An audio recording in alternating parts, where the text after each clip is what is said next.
And as we got tied up safely that night, I didn't want to go to the party that's there every night. I'd recently given my heart to the Lord and gotten free of the addictions. But my crew members went over. And there's an interesting thing when you see commercial fishermen together. It's really two separate cultures, that of the captains and that of the mates. And the captains are always proud and their heads high. And the mates, they really have no voice. The mates have no influence. And they don't even participate in the conversations in the bars and the parties with the captains. The captains separate themselves from them. But this night was different than any other. Everybody gathered around these two mates for them to tell the story over and over again of crossing the bar in a northeaster. And you see, so many Christians have no witness. Most Christians are really non-productive in their life. They have no authority when they're trying to explain the kingdom to another people because they've never crossed the bar. They're still out there in one storm after another, and they really have nothing to give the people they work with.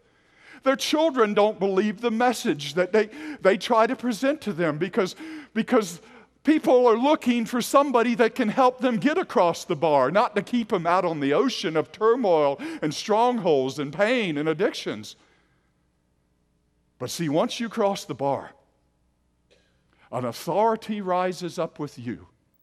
And God begins to commission you to help set other people free from the very thing you've been set free of. And so we began in our last session looking at the 4 principles really to crossing the bar, 4 principles of healing in our life. As we looked at strongholds and we began to break free of them, and we saw in our last session, number 1 was the principle of confession of sin, or literally taking ownership for the issues in our life. And I can't go back there. We need to go right on because of time to principle number 2. Because principle number 2, we've said that walking out our freedom is not acts performed, it is an attitude of the heart.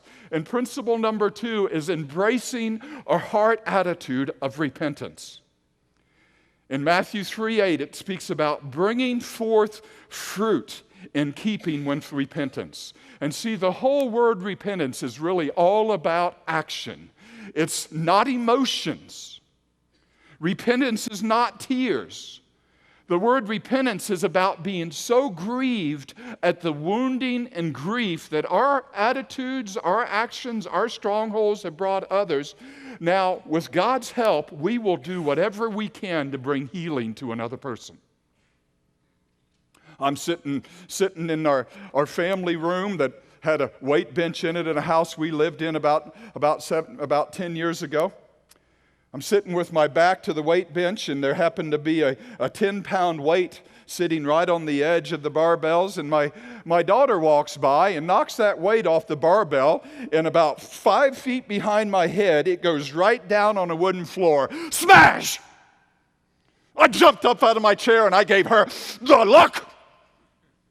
The look that says, "Are you a stupid idiot or something? What lame brain basket case like you would do something like that?" She went running to her room, crying uncontrollably at 13 years old. I didn't say anything, but anybody ought to be smarter than to scare the heck out of their dad like that. And Tricia says to me, "Aren't you going to go say I'm sorry?" "I didn't do anything." You see, one time Sarah came into me when I gave her the look, and I was trying to punish her with fear and intimidation and condescending, demeaning looks. She went running to her room one time, came out with a belt and said, "Beat me, Dad, but never look at me like that again." And see, repentance is so grieved at the hurt and pain we inflict upon another person. We're willing to move beyond our pride and our need to be right and go heal the wound that the strongholds in our life have just inflicted upon another person.